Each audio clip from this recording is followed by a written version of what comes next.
Loyalty for me is being contented. Because if you're contented, you won't look for any more person, right? So loyalty equals your contentment.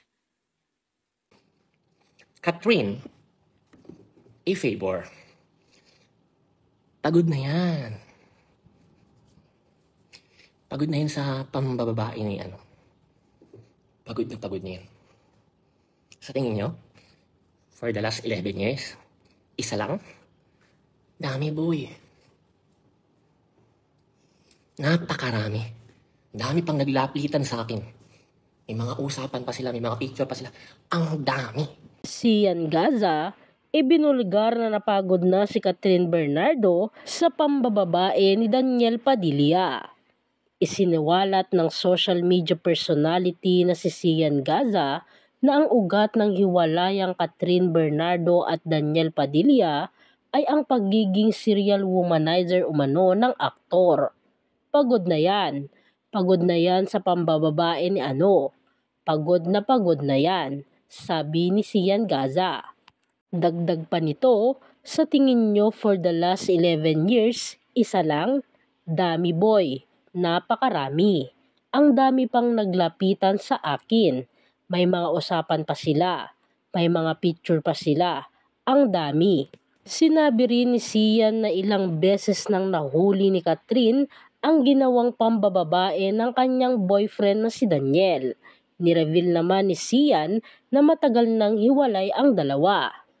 Ayaw pa daw nila paalam sa mga Katniel fans. Matagal na pala Mars, hindi pala recently. Pero dinedelay lang nila yung announcement. Matagal na palang break. Anya pa ni Ian Gaza.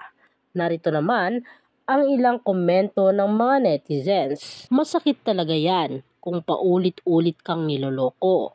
Kahit gaano po pa kamahal yung tao, bibitaw at bibitaw ka din sa bandang huli. Tama yan at di pa sila kasal. Kahit gaano mo ba katagal nakasama ang tao, di mo pa rin talaga siya lubos na kilala. Sobrang kawawa naman si Catherine kung totoo yung mga sinabi ni Ian Gaza. Ba't niya tinolerate?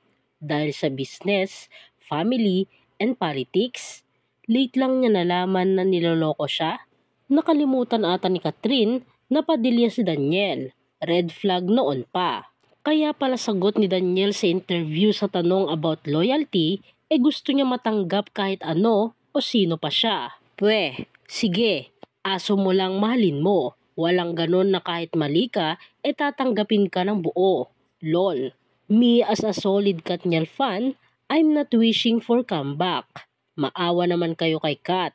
Sobrang laki ng pinayat niya and I know sa stress yan. Love ko sila dalawa but yeah, much better na to. Much better na to para kay Catherine Bernardo.